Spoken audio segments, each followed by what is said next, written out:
மரணம் துரத்துகிறது என அறிந்தும் அதை கேட்டு துவளாமல் அறிவியல் சிந்தனையாகவே வாழ்ந்து வருகிறார் ஒரு சாதனையாளர்.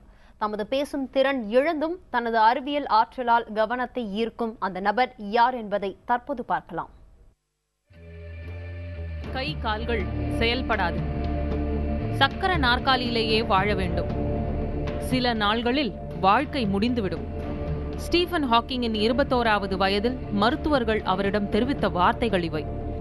ஒரு கட்டத்தில் அவரை பிணவரைக்கே கொண்டு சென்று விட்டார்கள். ஆனால் அந்த ஹாக்கிங் தான் இன்று வாழும் விஞ்ஞானமாக உருவெடுத்திருக்கிறார். இன்றைக்கு உலகமே போற்றும் விஞ்ஞானிகளில் முதன்மையானவர் அவர். பிரிட்டனை சேர்ந்த ஸ்டீஃபன் ஹாக்கிங் கை கால்களின் செயல்பாட்டை இழந்தாலும் மூளையின் செயல்பாட்டை கொண்டு 50 ஆண்டுகளுக்கு மேலாக சக்கர நாற்காலியிலேயே அமர்ந்து கொண்டு பல அறிவியல் சாதனைகளை புரிந்து வருகிறார். அவரது தந்தை உயிரியல் மற்றும் மருத்துவத்துறை ஆய்வாளராக இருந்ததால் சிறு வயது முதலே ஹாக்கிங்கும் அறிவியல் ஆராய்ச்சிகளில் ஆர்வத்துடன் காணப்பட்டார். ஆக்ஸ்போர்ட் பல்கலைக்கழகத்தில் இயற்கை அறிவியல் பயின்ற அவர் காஸ்மாலஜி எனப்படும் அண்டவியல் துறையில் PhD பயில கேம்பிரிட்ஜ் பல்கலைக்கழகம் சென்றார். பனிசறுக்கு விளையாட்டின் போது கீழே விழுந்த அவரை மருத்துவர்களிடம் காண்பித்தனர். சரி செய்ய முடியாத ALS எனப்படும் நரம்பு முடக்குவாத நோயால் அவர் பாதிக்கப்பட்டிருப்பது தெரிய வந்தது. அப்போது மருத்துவர்கள் அவருக்கு அளித்த வாழ்நாள் கெடு 2 ஆண்டுகள். எனினும் மனம் தளராமல் சக்கர நாற்காலியில் அமர்ந்து கொண்டே தனது PhD-யை முடித்தார். பின்னர் கல்லூரியில் பேராசிரியராக பணியாற்றி வந்த நிலையில் அவரது பேசும் திறனையும் இழந்தார். எனினும் அவரது முயற்சிகளை ஊக்குவிக்கும் விதமாக அவரது மாணவர்கள் வாய்ஸ் சிந்தசைசர் என்ற கருவியை உருவாக்கினர். ஹாக்கிங்கின் மூளை நரம்புகள் இந்த கருவியோடு இணைத்து அவர் பேச நினைப்பவை வார்த்தை வடிவங்களாக கருவியில் வெளிவரும் வகையில் அதை உருவாக்கினர்.